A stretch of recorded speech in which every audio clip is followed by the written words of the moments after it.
Il était une fois un prince que ses parents auraient voulu voir marier et qui ne trouvait aucune jeune fille digne de lui.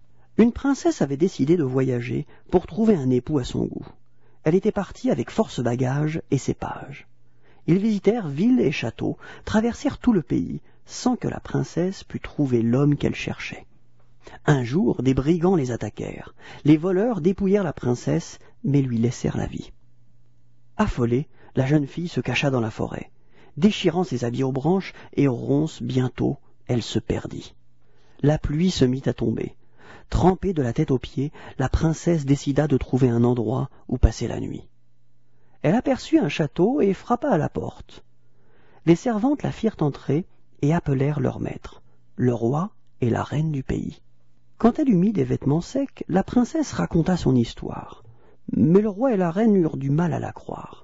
Une princesse vraiment, une souillon en haillons, sans bijoux ni couronne, sans bagages et sans pages, se disait le roi.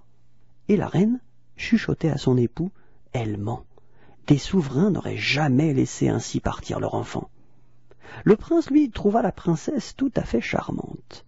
Jamais une jeune fille ne lui avait plu autant. C'était celle qu'il lui fallait.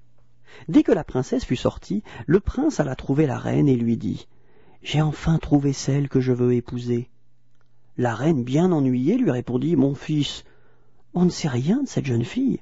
C'est peut-être une aventurière. » Comme le prince insistait, la reine ajouta « C'est bon. Pour en avoir le cœur net, j'ai une idée de ce qu'il faut faire. » Elle entra discrètement dans la chambre de la jeune fille qui était sortie et dissimula quelque chose sous son épais matelas. Après avoir longuement devisé avec le prince, la princesse alla se coucher. Elle s'installa dans son lit, mais ne put dormir. Quelque chose dans son dos la gênait. Les femmes de chambre apportèrent un second matelas, puis un troisième. La malheureuse enfant passa une nuit épouvantable. Sans arrêt, les servantes apportaient de nouveaux matelas. Malgré les 7 matelas entassés, le sommeil la fuyait. Elle avait la sensation affreuse que ses os allaient se briser en morceaux. Le lendemain matin, la princesse ne parut pas au petit déjeuner. Les servantes racontèrent ce qui s'était passé. La reine sourit. Suivie du roi et du prince, elle alla voir son invitée. La malheureuse, les yeux cernés, somnolait effondrée, près du lit dévasté.